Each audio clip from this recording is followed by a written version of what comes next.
Quando a gente fala de geografia, assim, a palavra geografia, a gente, em primazia, a gente já pensa em relevo, altitude, latitude, É a terra em si. essas características da própria ciência, que é geografia.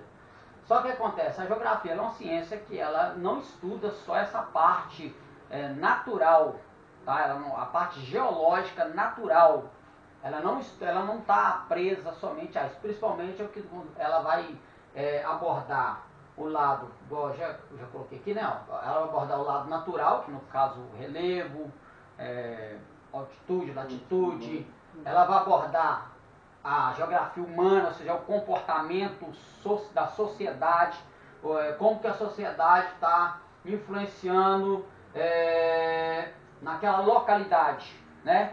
Você chega aqui no bairro Serra, há uns 30 anos, uns 40 anos atrás, você encontrava mato à vontade, poucas casas, hoje você já quase não encontra. Então, até a forma geológica do lugar, devido ao crescimento da população, essa forma geológica também muda. Né? Escava aqui, faz uma rua aqui, faz uma praça ali. Então, o lado geológico, a parte geológica, a parte humana entra dentro desse conceito. Tá? Ela vai mudar a comunidade, o local que o humano vai fazer isso. Nós temos, aqui nós vamos fazer também a questão das construções humanas, né? Como que eram as casas, tipo de moradia, era de fácil acesso, é difícil acesso, era normal para aquela época. Então tudo tem a sua, aqui eu não coloquei não, mas você tem também o lado político, a geografia, ela olha o lado político também, isso também faz parte, tem essa parte também, o lado político e o lado econômico. Então tudo isso faz parte da geografia. Mas como nós estamos falando de geografia bíblica, a gente vai abordar o lado geológico. Monte Carmelo, Monte das Oliveiras. Mas para que eu tenho que saber disso? É importante a gente saber a localidade para você saber qual foi o percurso que a personagem fez. Por exemplo, Abraão ele vai sair de Ur dos Caldeus, né, juntamente com seu pai, e eles vão parar em Harã. Ele chega em Harã, fica ali um tempo, depois que passa-se um tempo, o pai morre em Harã, ele sai de Harã, e aí a gente vai ter lá no capítulo de número 12, né? Ali no capítulo 12, nos primeiros versículos, o Senhor disse para Abraão, sai-te da tua terra, da casa do teu pai, vai para a terra que eu te mostrarei. Então ele vai fazer uma caminhada, ele vai ter um trajeto, ele não sabe para onde que ele está indo, mas ele já tem um objetivo, esse objetivo está na direção que Deus vai colocar. Então por onde que ele passou, os Cavalhares de Manres, como era, onde que era localizado. Então essas informações elas são importantes também para a gente conhecer a cultura, conhecer aquilo que a gente aborda aqui nessas facetas aqui, o costume daquele lugar, saber porque o comportamento, o profeta teve aquele comportamento, porque que Deus ele vai pedir certas ações para alguns profetas. Você pega o profeta Elias, ele sai do Monte Carmelo e ele foge, né? Ele vai fugir, ele vai caminhar alguns dias e ele vai parar dentro de uma caverna. Ele fica nessa caverna e Deus aparece para ele e manda ele ir para um outro lugar. Ele vai no Quirite, lá encontra lá em Sarepta ele encontra com a viúva. Então a gente está vendo todo um percurso. Mas como é que era? Estrada, era trecho, era mato cerrado, era pedra, era deserto. Então todas essas informações são importantes para a gente entender também a história da personagem bíblica, tá? Isso também é importante. Só que a parte que vai abordar o mapa, a geografia, ela não trabalha com mapa. Tá? Chama cartografia. É a cartografia que apresenta a nós o mapa. Então a cartografia ela tem algumas formas. Ela tem a forma cilíndrica, ela tem a forma cônica, existem algumas terminologias que se usa de formas que você observa no mapa. Às vezes você vê um mapa quadrado, você vê um mapa já mais arredondado, principalmente o mapa mundi. Né? Você vê ele às vezes distribuído nessas formas, cilíndricas, quadradas e por aí vai, cônicas. Mas ali é dimensão. Então aquelas linhas que você vê no mapa, aquilo ali tudo tem sentido.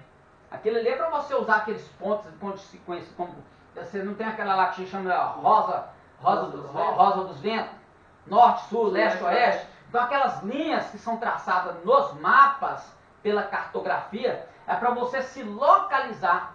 Então, através daquelas informações que vem no mapa, você consegue se localizar onde você está e para onde você vai chegar e qual o percurso. Então você consegue somar quanto tempo você vai gastar para chegar, você vai conseguir somar a distância, né? Qual a distância, 1 quilômetro, 1 metro, é um dia de caminhada. A gente vê muito na Bíblia falando disso, né?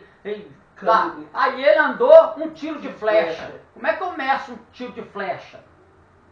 Qual que é a distância de um tiro de flecha?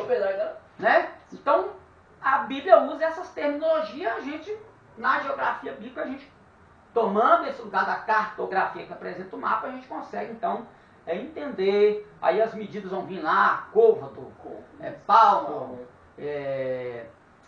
uma cana. Então, tudo tem sentido. Tá? Tudo tem sentido, tanto cientificamente quanto até para a gente entender aqui o texto bíblico, aqui, olhando para o lado religioso. Então tudo tem sentido, nada ali está sem sentido. Tá? E sem geografia não tem história. Tá? Sem a geografia não tem história. Então se o personagem bíblico, ele coloca, se o escritor bíblico, ele colocou uma referência lá, e caminharam 40 dias, ele teve um propósito para colocar isso, essa informação. Ele não colocou simplesmente para colocar, vou aqui, informação, vou pôr essa informação por pouco. Não, ele põe com propósito. O propósito lá não era 40 dias? Aí eles não vão rodar 40 anos por dia? Então, tudo tem propósito. Então, nada está perdido ao léu no texto bíblico, na Bíblia, tá? Eu vou passar aqui alguns slides de alguns mapas. Eu tenho um material aqui, ó. Esse aqui, ó. Essa cartilha aqui é muito boa para poder você entender isso, tá? Você pesquisar, assim, vou estudar a história de Noé. Você vai, né, o dilúvio, né, o dilúvio. Aí você vai pegar esse mapinha aqui, ele vai te apresentar, você vai ter a localidade do Monte Ararat, você tem a localidade de onde que aconteceu tudo, né? Nós estamos vendo aqui que tudo vai acontecer aqui, lembrando que nós temos aqui situações de povos já denominados, já, por exemplo, a terra do Egito. Mas será que no período de Noé já tinha a terra dos egípcios? Não vai acontecer divisão na Torre de Babel?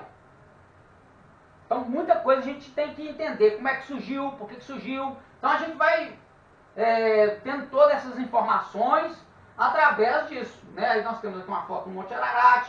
Então você vai pegar aqui o percurso, por exemplo, aqui. Nós temos aqui a Torre de Babel, nessa situação, situando-se. Nós temos aqui Abraão, né? Aí nós vamos ter aqui a jornada de Abraão, né? Ele andou bastante. Então aí nós temos as informações. Então a cartografia ela faz isso, ela vai fazer esse estudo geológico do lugar e ela vai trazer essas informações para a gente. Então tudo que a gente tem aqui é a formação da cartografia estudando a geografia. Aí no caso ele vai colocar, ó, a história de Abraão é narrada no livro de Gênesis, do capítulo 11, versículo 31, é relatado o momento em que o patriarca hebreu deixa a sua terra e parte para a região de Canaã. E tomou Terás, o filho, então aqui já é o texto, né? Então ele teve um percurso aí, mas ele passou, por que ele não cortou linha reta? Por que ele não passou aqui? Não era mais fácil ele cortar o deserto? Não, se você olhar pelo deserto arábico, é perto. Parece perto. Parece. Mas você não tem água. Isso que eu ia falar. Você não tem água, você não tem alimento para o seu gado. Você tem perigo de feras, você pode ter perigo com salteadores. Você tem montanhas. Tá vendo esse sombreado aqui? E o calor, isso aqui são relevos que tem de dunas, de montanhas, de areia. Então você tem todo um perigo. Você não vai simplesmente, não, por esse caminho é mais fácil. Não. Então a gente vê que ele demorou bastante para chegar onde ele teve que chegar, mas tudo com propósito, tudo guiado, né? Claro que Deus direcionando. Aqui nós temos uma visão geral, né, da divisão das tribos de Israel. Praticamente a região parece que ela não muda. Assim, olhando por quê? Porque vai acontecer tudo no Oriente Médio. Então acontece tudo naquela região ali, né? A região entre a Síria, Líbano,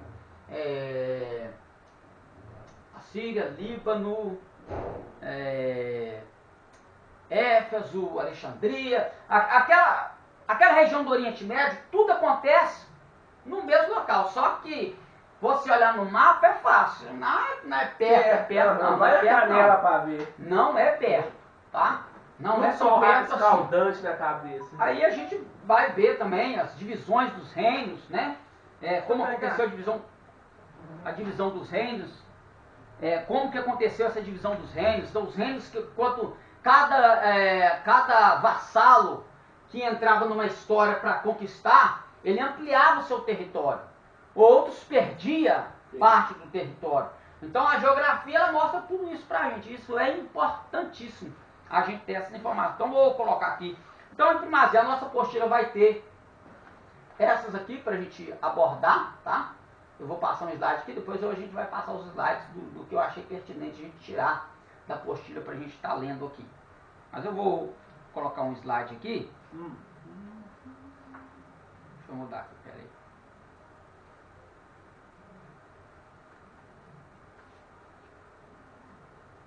Aqui, sobre mapas. E as perguntas vão aparecer. Vamos lá. Nós temos aí. Então, o que é que nós estamos situando aqui? No mapa mundi, né? Concernente à geografia ou... Pera, como é que é? Há dois termos para estudar a geografia. A primeira é a geografia, a outra é, que vai te apresentar o mapa, cartografia. Através da cartografia, nós vamos nos situar, nos localizar no mapa, tá? Cartografia, não... Aqui tem que dar um acesso, clicar nesse acesso. Não, a gente tinha que mudar direto aqui. Não, tinha que mudar direto. Vê? Aqui ele vai direto. Deixa eu voltar aqui, peraí.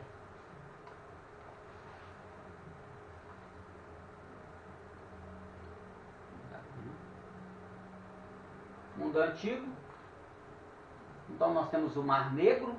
O que mais a gente está mais situado é aquilo que eu falei, é essa região aqui, né? Isso, a região mais... Nós temos aqui a Síria, a Mesopotâmia. Vai começar aqui na Mesopotâmia, a história bíblica começa na Mesopotâmia. Daí Mesopotamos, ou seja, entre rios, tá? A palavra Mesopotâmia, ela tem um sentido de entre rios, significado. Por quê? Porque ela está entre o rio Eufrates e o rio Tigre, tá? Ela está aqui localizado aqui entre esses dois rios aí, tá? Que é o Eufrates e o Tigre. Essa que é parte onde de Mesopotâmia. Também o jardim, né? A localidade do Jardim do Éden, sim. Sim, isso. Só que aí eu entro com um pensamento que já vi muita gente até pensa praticamente assim. Devido ao dilúvio, né?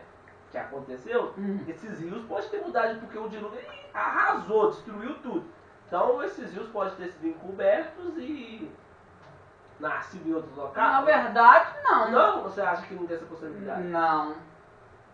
Os rios, tipo assim, em questão desse lado geológico Isso, do dilúvio. Do dilúvio, isso.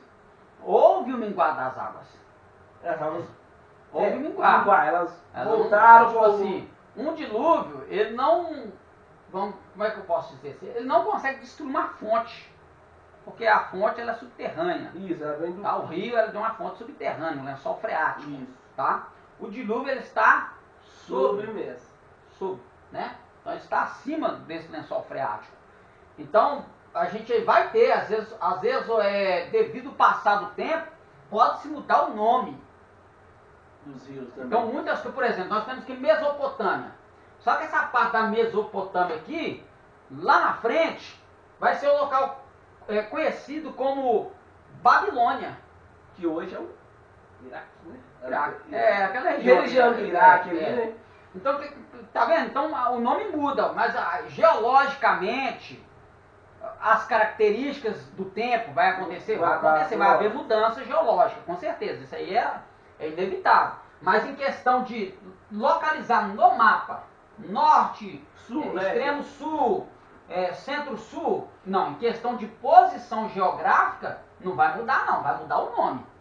Então, às vezes, talvez por essa mudança geológica que vai acontecer por causa da natureza, né? Vou citar o caso do dilúvio aí, pode-se você entender que é a mesma localidade. Por isso que às vezes você vê no mapa, nós vamos ver aqui o mapa situando o Éden por aqui, nesse meio aqui. Você vai ver o Éden sendo situado. Mas lá tem o jardim do Éden? Não existe mais. Não existe, porque Deus... Mas o local tá lá. Então, tipo assim, aí o que acontece? Aí vai ser a próxima matéria que a gente vai abordar também, que é a arqueologia bíblica.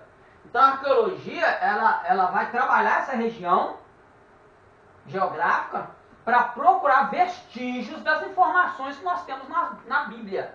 Então muitas informações, elas são coerentes, tá? Muitos achados arqueológicos concordam com a narrativa bíblica, porque ela é encontrada justamente no local exato. Então, geograficamente, ela está no local exato. Mudou-se o nome.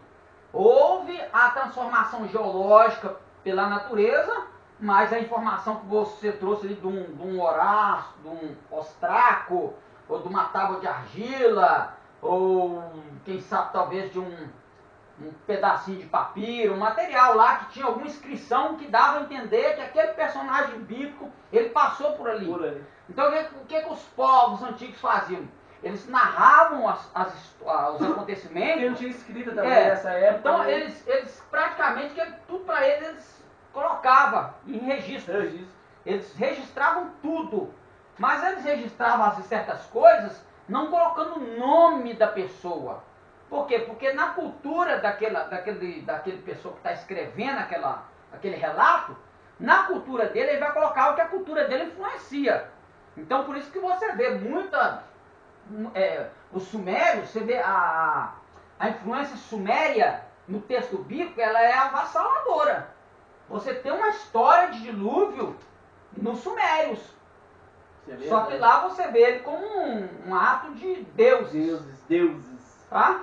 Mas se você vê a situação, é a mesma narrativa do dilúvio. Só não tem o nome de Noé. Mas tem a construção do barco, tem o cara lá, o Deus lá mandando construir, ele constrói. O nome eu não lembro o nome. Eu lembro o seu nome, não estou lembrando. Não sei de quem que você está falando. Entendeu? Então, e aí? Quem falou de quem? A Bíblia colocou o Noé ou os sumérios mudou o nome do Noé? O Deus quis trazer a nosso conhecimento, como que se propalou essa história através da vida de Noé, fazendo a mesma coisa, usando o mesmo ato. Então a gente vai pensando nessas coisas, porque é muito similar, muito parecido. Então, se você vê uma pessoa falar que o dilúvio ele foi algo apenas local, não foi algo mundial, foi algo local. Eu já vi que foi só naquela regiãozinha. Foi só ali. Mas aí como é que você conjectura um camarada construindo um barco um super barco? Era só ter mudar de lugar. Um super barco num lugar que vai inundar só aquela localidade, que vai ficar, como que vai comportar, onde que vai ter uma represa, uma montanha, uma cadeia de montanhas, para poder cobrir os montes por 50, 120 dias. Como que pode uma região local fazer isso? Então essa teoria de que foi local já não dá. Entendeu? Então aí o que os geólogos, eles vão lá, estudam todo o movimento que aconteceu durante a história daquele local, mudança que houve na pedra, na rocha. Essa rocha ela se deteriorou com o tempo, ela sofreu ali muito impacto da água. Então tudo isso traz uma ideia se de fato ocorreu essa narrativa ou não. Então a arqueologia ela vai fazer isso. Ela vai estudar essa região aqui, vai procurar, e o que tem de material que comprova as narrativas bíblicas é incontável. Não é coisa incontável. E todo dia então, não acredita quem não quer, né? Porque os fatos palpáveis estão aí. Lembrando que Bíblia não é livro de ciência, é livro de religião. Mas se a ciência está querendo descobrir se aquela religião, se aquele livro religioso é verdadeiro e quer fazer isso, que faça. Então Deus vai deixando os seus testemunhos. Entendeu? A própria apóstolo Paulo falou que Deus não se deixa sem testemunho. Então Deus vai deixando seus testemunhos por aí. Tá? E eles vão achando aí. Então vai encontrando. Tem muita coisa para aprender. Então nós temos aí situado, né, o mundo antigo. Então, aqui toda a região, seus nomes, os cavalhais de Mari, ele parou aqui. Só para você ver de onde que ele vai sair, dos caldeus. Vai subindo, hein? Tá vendo? Então o percurso é muito longo. Não dá pra gente poder imaginar se ele passou de camelo, passou a pé, porque eu não tinha transporte adequado para fazer uma travessia tão distante. Aí você lê o texto bíblico, parece que ele saiu daqui hoje e chegou ali amanhã. Não é. Ele levou anos, mas você tem ali tipo assim, contando, ele levou 300 dias para chegar lá. Você não tem. Só ele vai saber. Você não tem. Muito que o texto bíblico faz, ele vai dizer assim, e saiu de Ur dos Caldeus e parou em Gaza. Aí você pensa que é a próxima Deus a Gaza, mas por onde que ele passou? Não, o percurso não foi aqui, o percurso foi aqui. Então ele passou, aí a narrativa bíblica vai trazendo. Então ele para em Mangue, ele para em Arã, ele continua, e aí ele vai indo aí, Sidom. Aí tem outra cidade, Biblos, cidade Biblos. Tá, a terra da Palestina, lembrando que eu falei sobre isso aqui, ó, o nome aqui. Onde que é situado ali Jerusalém? Na verdade na verdade, é Israel, né? Esse nome foi dado quando lá nos filisteus. Palestinos estão tentando tirar a ideia de que essa terra pertence a Israel. Tá? Eu tenho um livro aqui, desse aqui, ó. Você quer conhecer a história dos israelitas, do povo de Israel, o povo de Israel. A história dele assim. Eu vi esse livro aí, deixa eu ver se é o mesmo. De qual publicadora? Não, a publicação que é própria. Esse irmão aqui, eu não sei se ele é da Lagoinha, ele foi dar uma palestra desse assunto aqui no Ministério da Palavra. Aí eu fui lá e comprei, na época eu comprei o livro por R$30. Então ele foi dar uma palestra sobre esse livro. Entendi. Então ele vai contar aqui, ele faz uma pesquisa de toda a história, né? O título é Por que Israel incomoda tanto o mundo? Eu já vi esse livro na internet, cara. E tava barato. Porque a publicação aqui é própria, quer ver, ó? Não, acho que eu vi, foi nesses grupos aí. Edição do autor. Esses grupos que divulgam, sabe? Tem sempre gente lá divulgando materiais sem nome. Acho que eu posso ter visto lá. Então ele vai contar essa história, né, ó, do início da nação, a era cristã, da diáspora romana ao final da Idade Média, do início da Idade Média, da Idade Moderna ao fortalecimento do antissemitismo ao sionismo, do sionismo à Primeira Guerra Mundial, do período das guerras mundiais, o nascimento da nação, as lutas continuam, sobrevivência do Oriente Médio, o governo moderno de Israel, considerações finais. Então ele vai abordar desde da narrativa o que o povo está passando. Tipo assim, ele não está fazendo aqui uma cronologia bíblica. Ele está fazendo uma cronologia histórica da nação de Israel até os dias de hoje, tá? Eu não sei se eu vi foi aqui, se é aqui no slide aqui, ou se foi por aqui. Mostrando a perspectiva de posse da terra pelos israelitas, pelo povo, né, tomando posse dessa região, assim, já marcado com 2020 lá, estava marcado lá, eu não lembro nem quando que foi feito aquele diagramazinho, de que 2020 praticamente quase que toda a Palestina já estaria na mão do povo de Israel. Tá? Mas, assim, a pessoa que fez o diagrama, claro que ele conjecturou que, acho que quando ele começou a elaborar esse diagrama aí, ele conjecturou que talvez em 2020 eles já teriam tomado posse, mas a gente vê que a história não foi bem assim, não aconteceu isso. Mas vai acontecer, isso aí já é fato, gente. Quando a gente não sabe, mas que vai acontecer, vai. Só que muita coisa tem que acontecer para que isso ocorra de fato. Tem muita coisa envolvida. Então, entre guerras, rumores de guerras, políticos e por aí vai. Para isso acontecer, então prepare-se o reino milenar de Cristo chegando aí. Para isso acontecer. Porque não vai ser assim fácil não, né? Então a Palestina ali é tentando tirar de que Israel é dono dessa terra prometida. Então não é Palestina, é terra de Israel. Tá? É terra de Israel. Capital? Tá, mas a capital lá hoje é qual? Tel Aviv. Tel Aviv. Tel Aviv não é capital de Israel. O pessoal. A capital é Jerusalém, mas mudou. Alguns então países politicamente foi trocado. Tá? Mas isso é o quê? Isso é um antissemitismo sendo praticado. É apagar a memória do povo judeu desse lugar. Tá?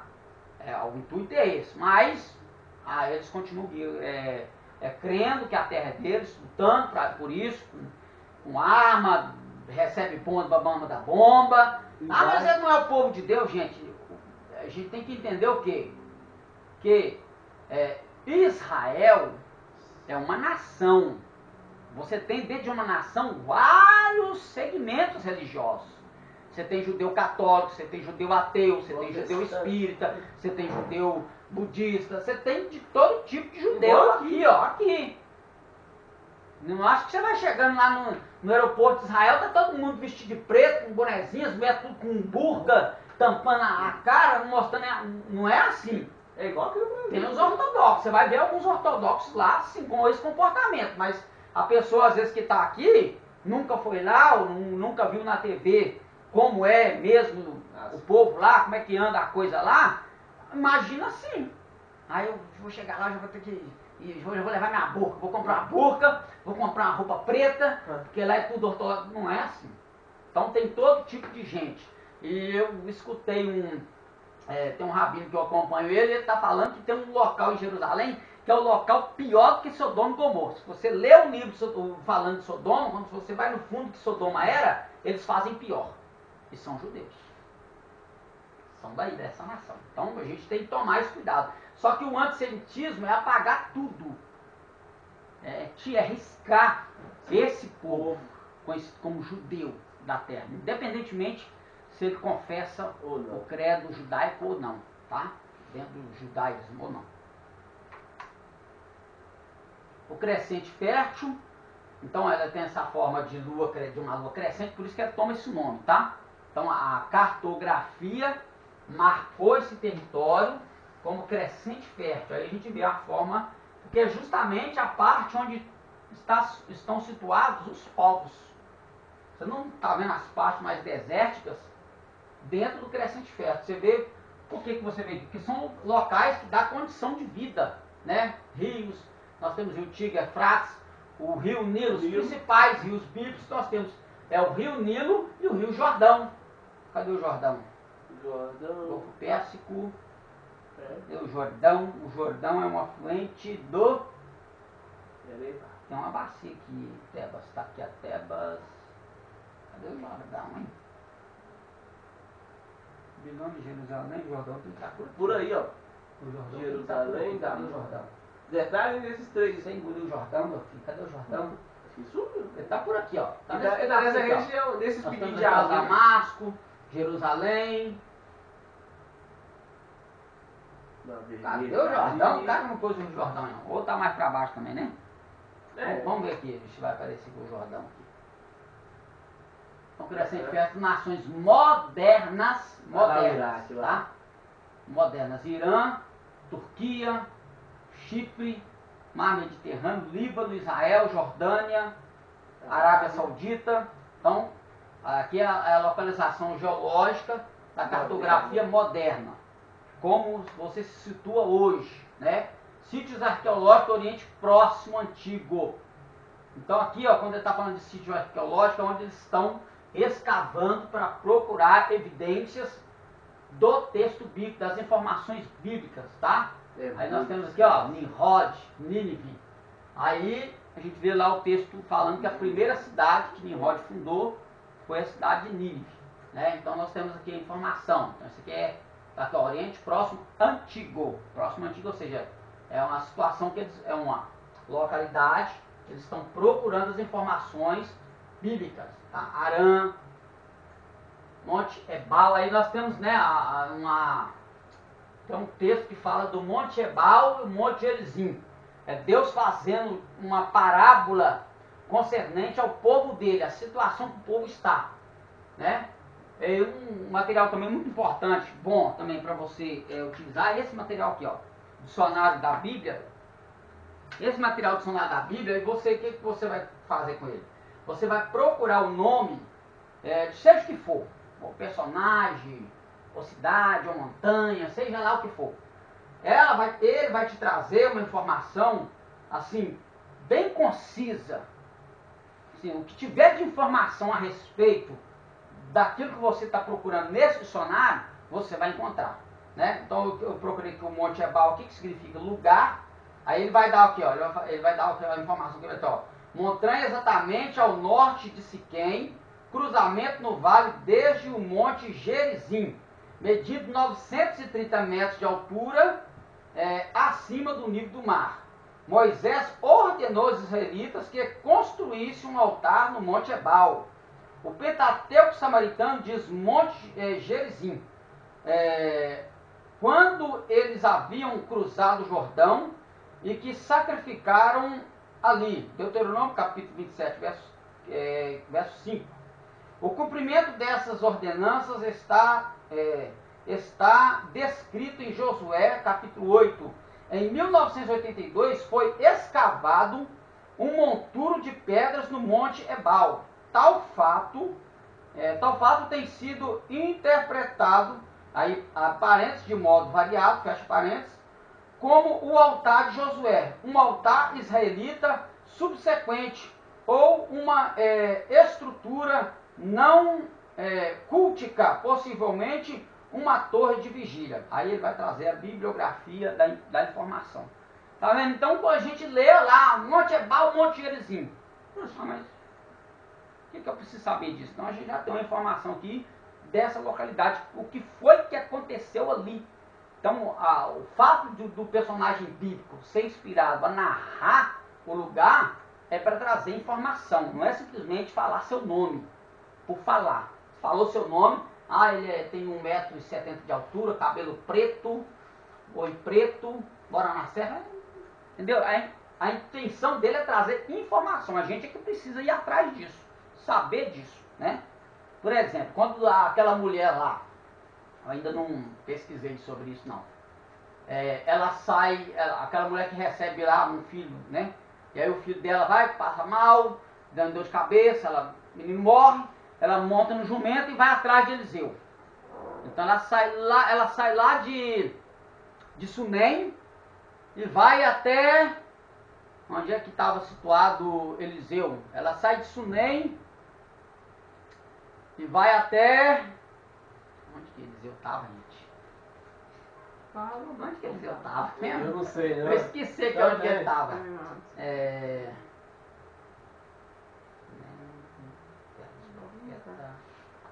Eu esqueci. Eu sei que ela passou. O lugar para onde ela foi não era próximo. Ela precisou de jumenta, de transporte de animal. Ela precisou de um animal para transportá-la. Ou seja, o lugar era longe. Mas o que ela encontrou no caminho, o que ela pensou no caminho, então aí você consegue conjecturar. Quando você vai falar sobre o personagem, você pode conjecturar algo para te ajudar, né, nessas informações. Então tudo tem sentido. Então esse dicionário aqui ele é bom também para se obter informações a respeito também de coisas da Bíblia, seja nome, seja lugar, o que for que você procurar. Não sei se está 1000% aquilo que você vai pesquisar, mas que ele é bom, ajuda demais. Então o dicionário bíblico é muito bom. Depois você manda para mim? Manda. Esse aqui está custando 130.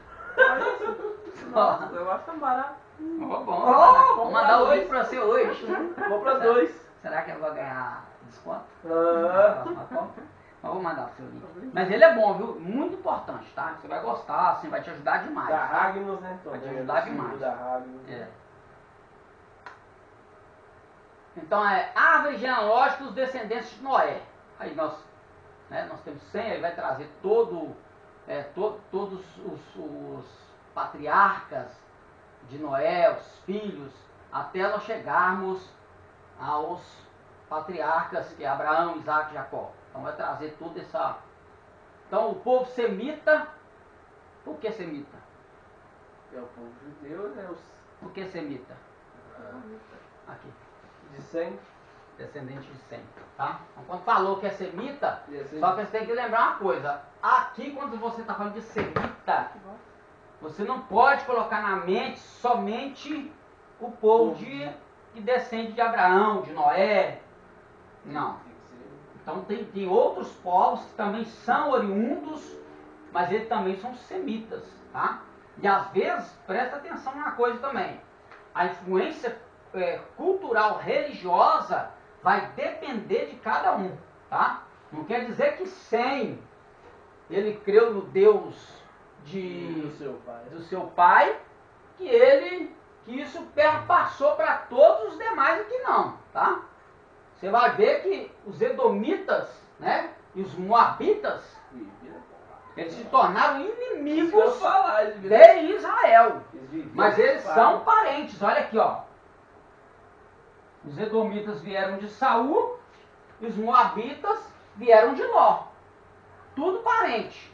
Meio que primos ali, podemos dizer, né? Prima aí de quanto grau, não sei, a gente tem que contar aqui para ver, né? Mas são parentes. Mas são parentes, são tudo descendentes de Sem. Mas era um povo perverso, um povo mau, tá? Um povo sanguinário. E uma coisa que quando Deus ele vai falar contra os moabitas e edomitas é na questão de quando eles estavam, o povo de Israel estava saindo cativo, né?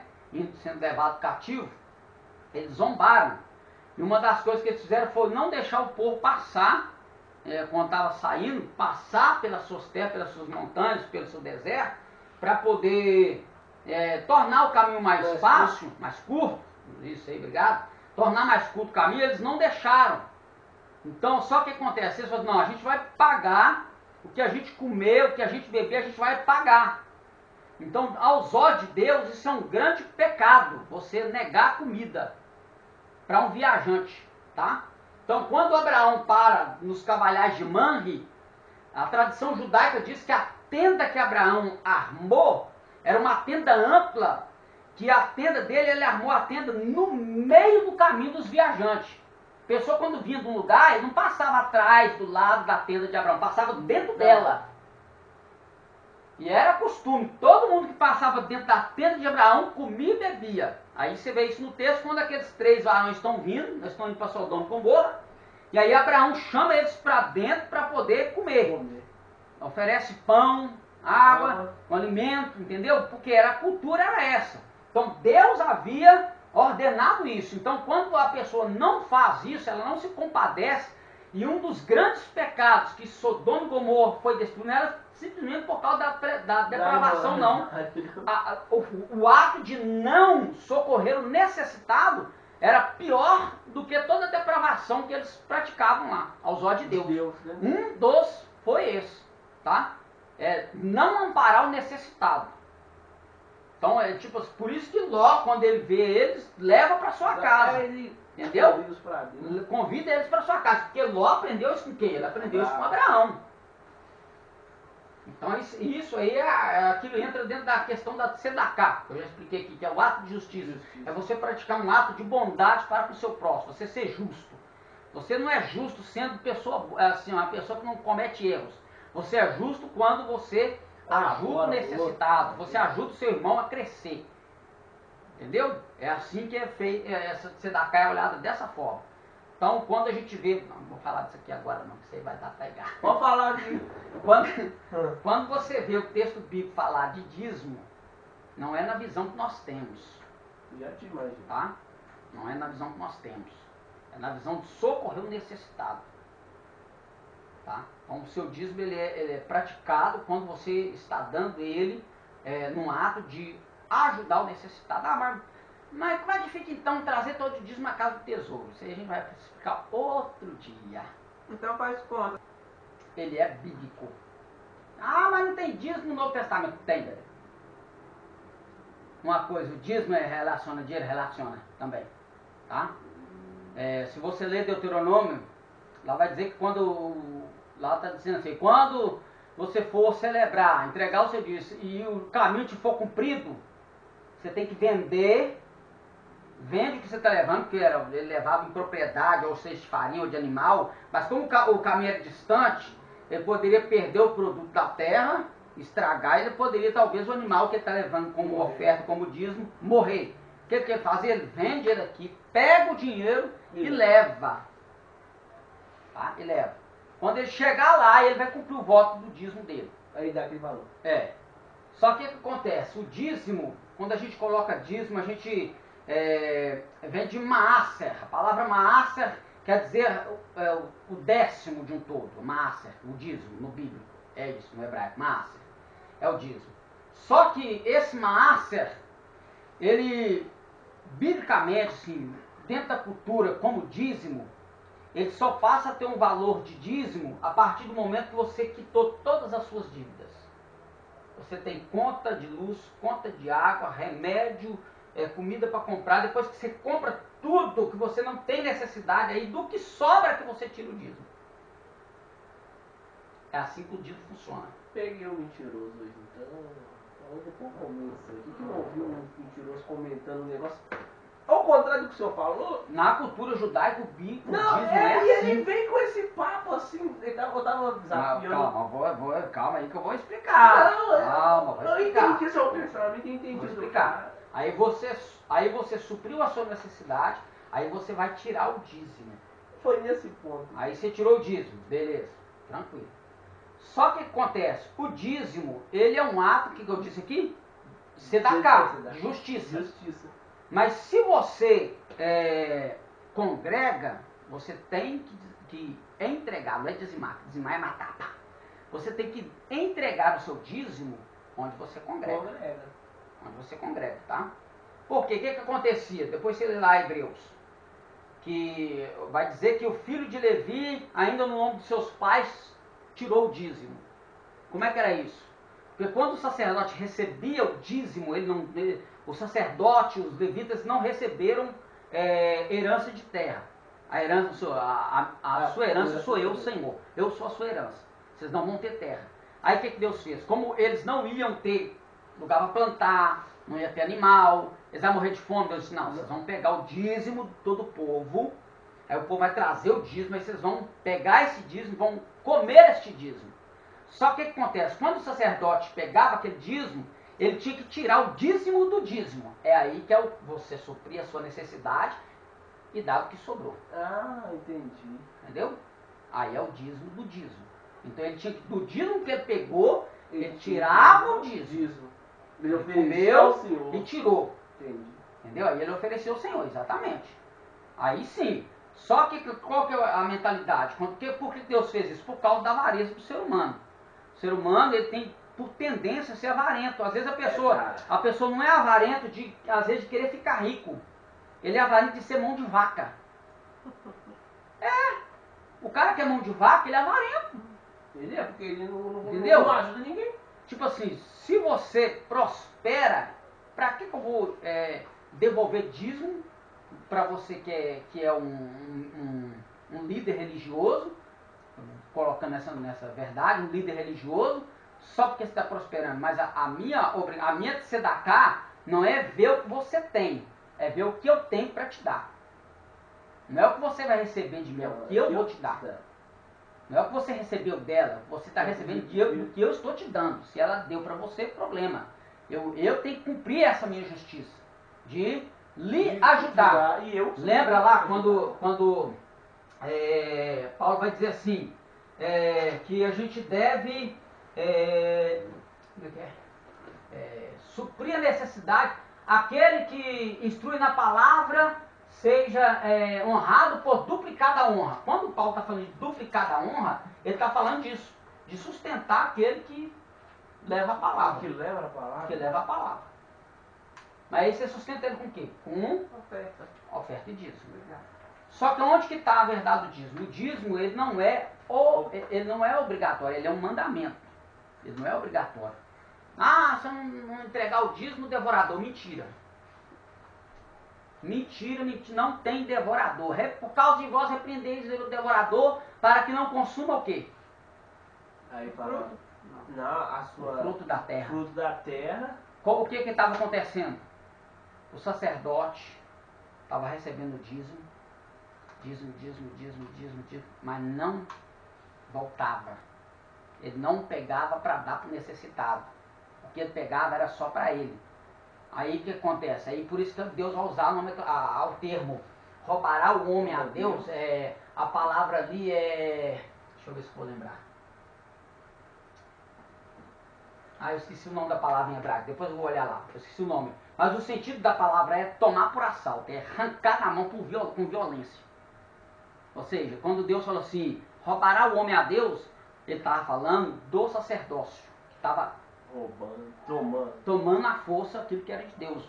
Mas como é que Deus não precisa de dinheiro, Deus não precisa de alimento. Quando você toma de Deus, é aquilo que você tinha que fazer pelo necessitado. Você tomou de Deus. Isso aqui agora. Você tomou de Deus. Lembra quando Jesus falou assim, tive com fome, não me deste comer. Tive com sede, não me deste beber. Senhor, quanto que eu tive com fome, com sede? Quando não fez um desses meus pequeninos. Ele está falando do necessitado. Ele está falando de cumprir a tzedakah no seu dízimo, na sua oferta. Não, tá ali.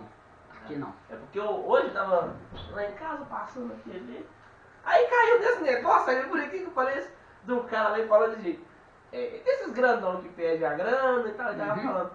Quando você recebe seu salário e não tira o primeiro pra Deus, você tá roubando Deus. Eu fiquei assim, foi uma coisa estranha, porque ele insistiu demais só nesse negócio, sabe? Eu falei, tem uma coisa errada.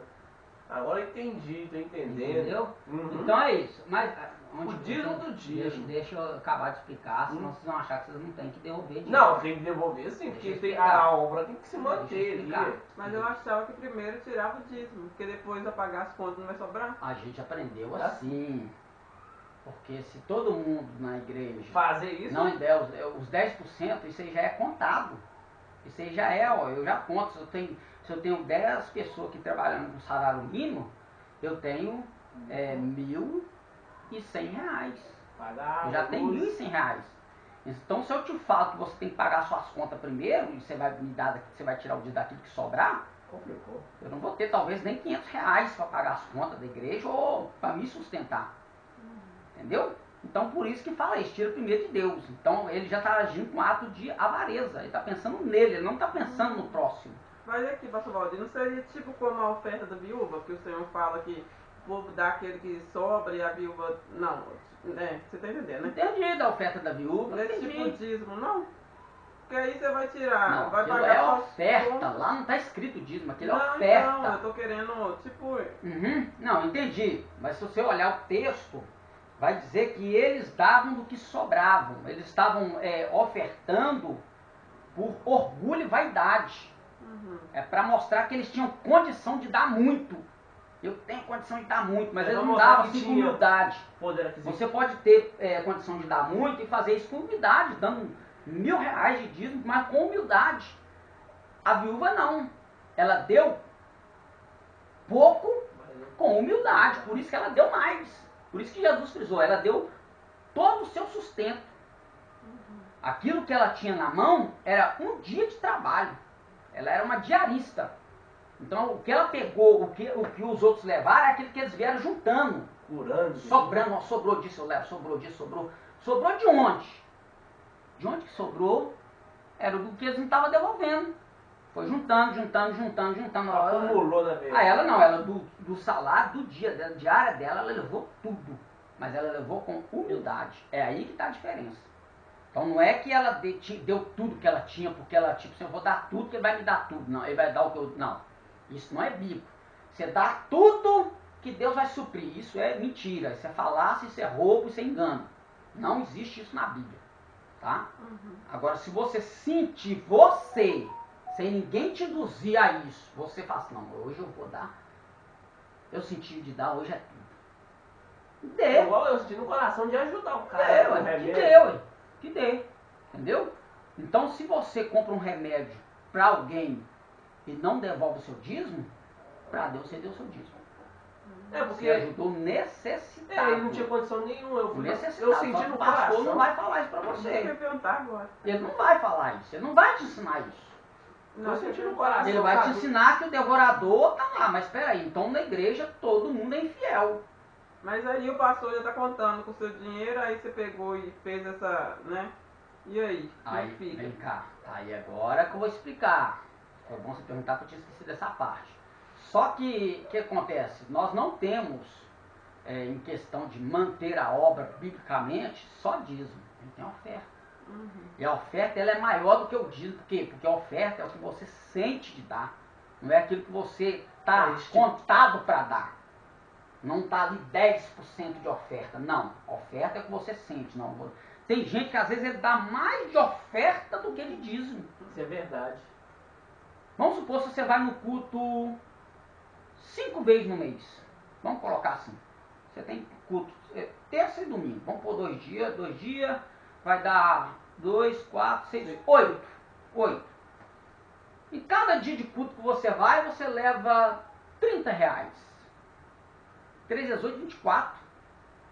Você vai dar quase que 2 dízimos do seu salário, no mês. E você não deu R$100, 110 de dízimo, mas nesses dias que você foi no culto e deu R$30, você deu mais do que o seu dízimo.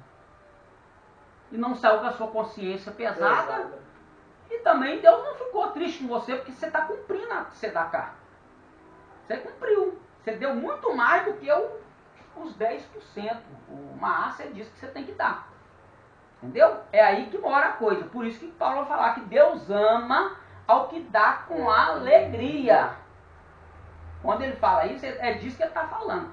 E dentro da visão é propício. Quando você faz isso de coração, de livre e espontânea vontade, com certeza as bênçãos de Deus é recalcada, transbordante e sacudida. É aí que mora essa bênção recalcada, transbordante e sacudida. Quando é de espontânea vontade. O dízimo a gente dá por livre e espontânea pressão. É obrigado, tipo obrigado. Não, o dízimo ele é obrigatório. Ele é obrigatório, ele é um mandamento. A oferta não é um mandamento. A oferta é um preceito. E Deus te abençoe então mais na oferta do que no dízimo. Entendeu?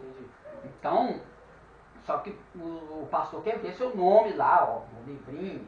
10 motivos para ser um dizimista. Vai pra lá com essa conversa. Não.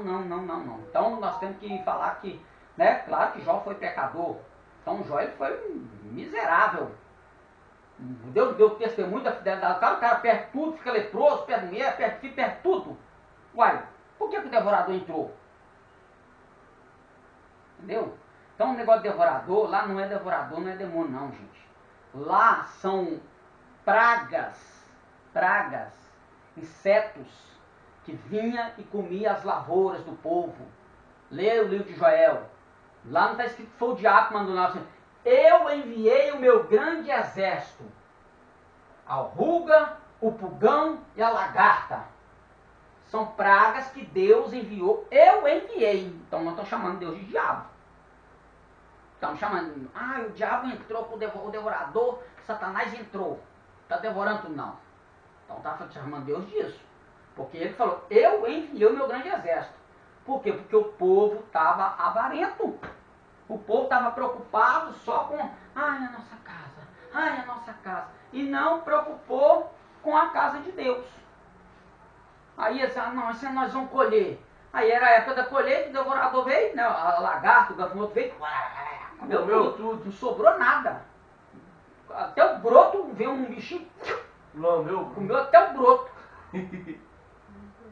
Aí você não devolve o seu dízimo, o devorador vai entrar na sua casa? Não. Sinto muito, quem dá dízimo com medo de devorador, está pecando. Está pecando. Você tem que devolver seu dízimo, aqui ó, é o preceito, eu estou cumprindo o mandamento. Mas eu quero também dar a minha oferta de amor. Eu quero ter prazer de ofertar.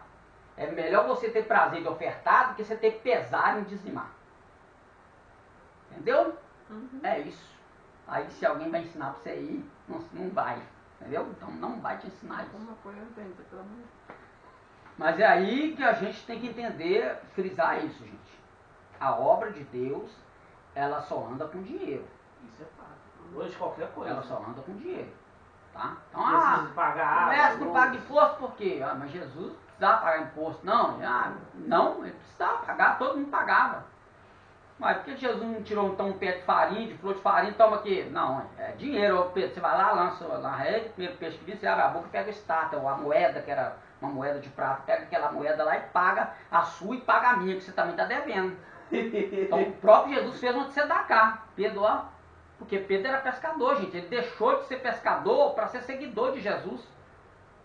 A partir de hoje você vai ser pescador de homens. Pedro largou a rede. Cadê Pedro no mar cuidando da família? Cadê Pedro? Tinha sogra, a sogra estava doente. Cadê Pedro cuidando da sogra? Quem cuidou da sogra de Pedro? Quem? Então houve a providência da tzedakah. Ele foi fazer a obra, com certeza alguém, viu? Pedro está seguindo o mestre, o rabino. Então, tzedakah é a família dele. Toma aqui, ó. Manteve eles, né? Era o povo que mantinha a casa de Pedro enquanto Pedro estava atrás de Jesus. E Pedro era vagabundo? Não. Ele estava aprendendo com o rabino a como cuidar do povo. Que os fariseus não estavam nem aí, os fariseus estavam preocupados com eles. Então Pedro fez isso. Então ele foi sustentado. A gente vê isso claramente no texto bíblico. Esse negócio de sustentar o obreiro, isso é bíblico. Mas é aquele obreiro que ele está fazendo mesmo. Ele não é aquele obreiro que deita 9 horas da manhã e acorda 3 horas da tarde. E aí ele vai fazer o quê? Vai para o monte orar? Não, ele vai almoçar e vai dormir de novo. Aí levanta, vai para o culto, 2 horinhas e meia de culto, volta para cá para dormir de novo. O camarada não lê Bíblia, o camarada não estuda, não faz nada. Para ser um obreiro sustentado pela obra, não faz nada. Não visita ninguém, não ora por ninguém. Que obreiro é esse? Isso é um charlatão, sem vergonha. Pau nele, arranca ele da obra como que faz. O camarada vai querer? Não, então tem muito pastor por aí que ele está só engordando. Trabalhar não quer. Ele quer ver as ovelhas ali, ó. Mas ele trabalhar, cuidar dela, não quer, né? Ele quer o monetário dela. Então tem que tomar cuidado, tem que ficar de olho nisso aí também. Então, no lugar que você tem que observar, tem as necessidades da obra de Deus, tem as necessidades da obra de Deus. Então você tem que ver primeiro se o seu pastor, é até assim, difícil eu falar, né? Porque eu sou suspeito para falar isso, né? Eu sou suspeito, mas eu tenho que falar. Mas se você vê que o seu pastor, ele é pastor mesmo, ele não é pastel, ele é pastor. E ele está com alguma necessidade, é obrigação nossa, por amor, de fazer essa tzedakah, cuidar dele. Porque ele é aquele que está nos mantendo na palavra, sustentando nós na palavra, nos dando pão, o alimento espiritual, cuidando da nossa vida espiritual, nos instruindo na palavra. Então ele é digno de ser o que Jesus falou. Digno é o obreiro do seu alimento e o trabalhador do seu salário. Jesus não estava falando que trabalhou braçado, ele estava falando de gente que estava indo fazer aula, ele estava falando isso dos discípulos. Jesus falou isso dos discípulos quando eles voltaram. Então estava falando de quem estava fazendo, mas estava fazendo, gente. Entendeu? Então é digno. Tem que honrar o seu pastor, tem que ser um dizimista, tem que ser um ofertante. Vai lembrar que você não peca se você, por uma necessidade maior, ajudar alguém. Só que você tem que tomar cuidado para isso também não tornar, já que eu não posso, não tenho obrigação mesmo, então não faço mais. Nunca mais eu liberar meu dízimo. Aí pronto, aí você errou. Tá pecando, Aí pecou também. Pecou, Então, entendeu? Você vai fazer, ajudar. Então, procura, às vezes, não ficar com a responsabilidade só para si. Ó, pastor, conheço a pessoa, está necessitada. Será que os irmãos não podem ajudar, não? Vamos fazer uma ação social aqui. Vamos pedir uma oferta para ajudar fulano, ciclano, se falar quem é, não. Se ele tiver brilho e for mesmo que ele cuida, ele vai fazer isso. Entendeu? Sem olhar a quem? Sem olhar a quem, justamente.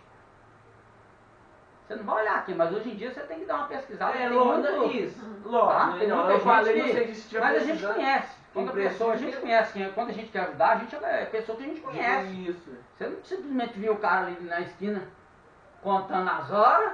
Ô, coitado, não está fazendo nada. Vou dar uma cesta básica. Lógico, não, você não vai fazer isso. Você está sentado lá, vai trabalhar, ué.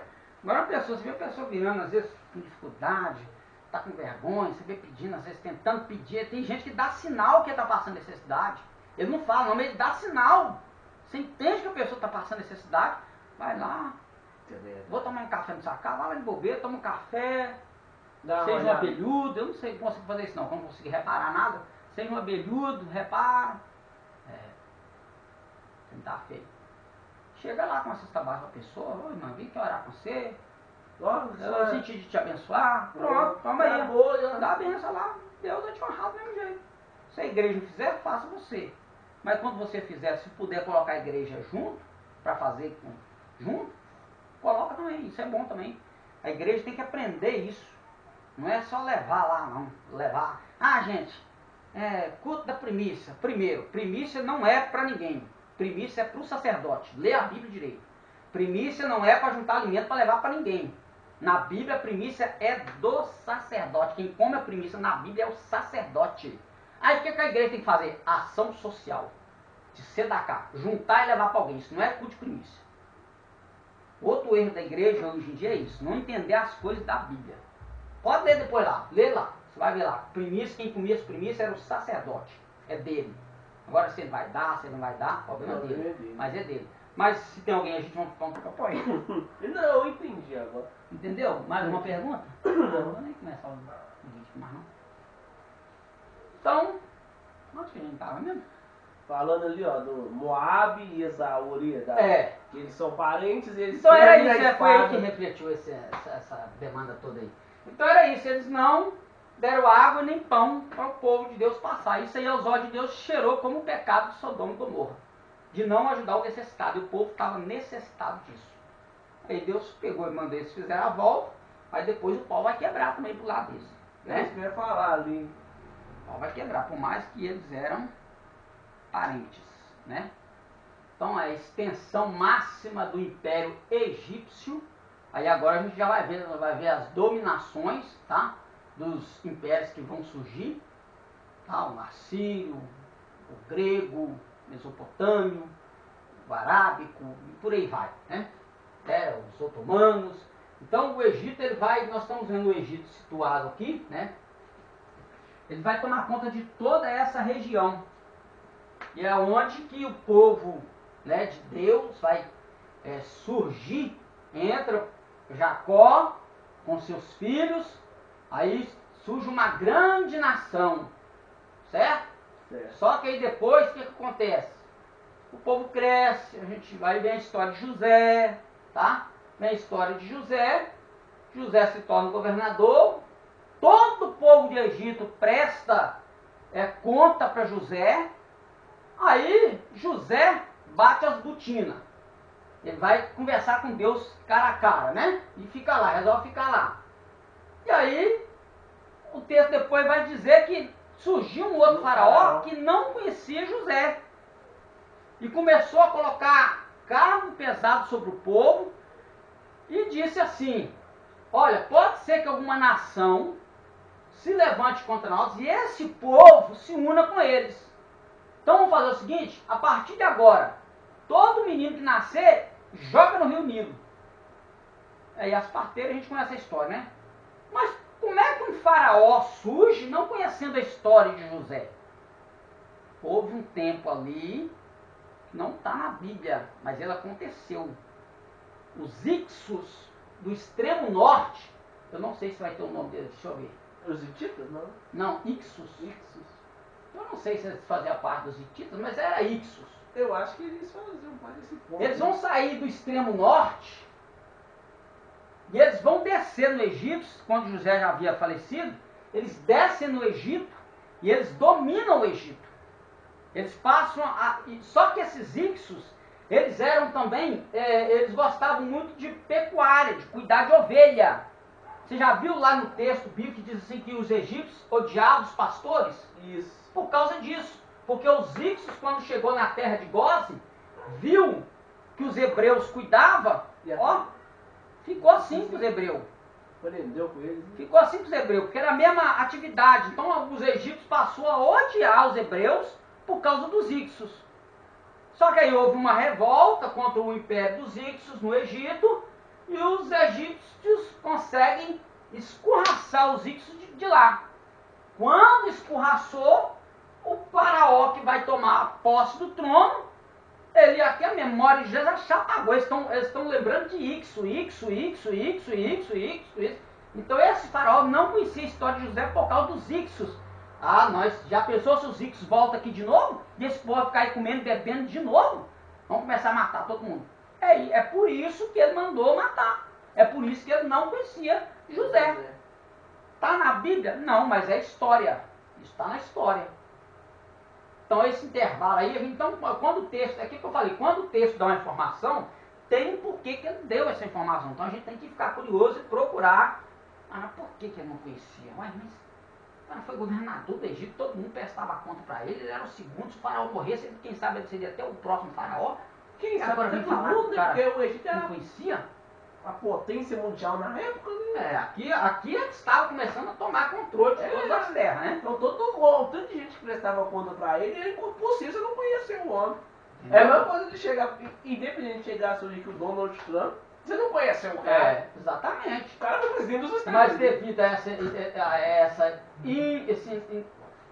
ação dos Ixos aí, foi riscado. O ódio contra os Ixos e contra os pastores foi tão grande que ninguém mais estava falando o que José fez. Ninguém queria saber. Que era José. Lembrando que uma geração, cresceram gerações aqui dentro aqui. Dos que entrou aqui com Jacó, dos que nasceram, até chegar nesse momento que não lembra mais. E fora pode ter acontecido ali a mistura entre eles, entre casamento. Houve. Porque vai ser uma mistura. Né? Quando sai 5 milhões, 3 milhões. Eu sou ruim para número. 3 milhões. 3 milhões. 3 milhões. Quando sai 3 milhões de hebreus do Egito, não são só hebreus. Pessoas que também tinham apreço com os hebreus foram juntos. Quando o texto vai dizer assim que na casa dos hebreus tinha luz, na casa dos egípcios tinham trevas. Se algum egípcio entrasse na casa de um hebreu, ele estava livre das trevas. Ele estava livre, porque estava num lugar de refúgio. Entendeu? Então tinha gente que era contra, mas tinha gente que era pró, a favor não aceitava o que acontecia. E saiu uma mistura, e é essa mistura que lá no deserto vai influenciar o que eles já estavam com aquilo na mente. Então a cultura egípcia impregnou na mente, por mais que o Deus eterno desceu lá com Moisés, fez prodígios e maravilhas, por mais que ele fez isso, qual era o símbolo maior de autoridade do Deus egípcio? Era o touro. Qual é o animal que vai representar Deus no deserto quando Moisés sobe no monte? Um bezerro, né? Mas era um touro. Era uma imagem de um touro. Para eles, na mente deles, eles estavam sim prestando culto a Adonai. Só que com a imagem de um touro. Como eles não viram a forma de Deus, Deus não tem forma. Como eles não viram, eles imaginaram, não é o touro, então nós vamos fazer com um bezerro de ouro, e foi ele que nos tirou, né? Não é assim que eles vão dizer, olha, os deuses que nos tiraram do Egito. É porque a mente deles estava impregnada com a cultura egípcia. Então quando Deus coloca eles no deserto, é para limpar eles da cultura pagã do Egito. Não era simplesmente só porque eles não acreditaram que a terra era boa, que eles ficaram com medo, não. Faz parte, mas a gente só pensa desse lado, não. Esses 40 anos também foi para purificar, limpar, tirar a pagã. Tanto é que desses que saíram com essa mentalidade, aí os que estão nascendo e os que estão crescendo no deserto, estão vendo coluna de fogo, estão vendo coluna de nuvem, está comendo maná, está comendo carne de codorna, está vendo água jorrar da rocha. Agora aqueles que saíram com a mente poluída foram morrendo. Então houve uma purificação espiritual e cultural no deserto com o povo de Israel. E quando entra, só entra dois. Moisés, Josué e Caleb. Aqueles que acreditaram, por quê? Porque estavam ao lado de Moisés a todo tempo. Então eles foram impregnados com aquilo que estava em Moisés. Por isso que eles não foram influenciados pelo pensamento que eles saíram do Egito. Eles tiveram a mente e o coração purificado por toda essa ação. Por isso que Josué, quando chega no Jordão, ele vai dizer: resolvei hoje quem seguirás. Eu e a minha casa serviremos ao Senhor. Tem mais alguém que está com a mente ainda poluída? Não tem, então vamos passar o Jordão. É esse aí, é por isso. Entendeu? Então ele mostrou que o povo verdadeiramente foi purificado dessa cultura pagã. Claro que depois que eles entrarem lá, eles ainda vão ser influenciados pelas outras nações. Sempre eles acabam sendo levando um pouco de... Nós vamos parar para que Deus em Cristo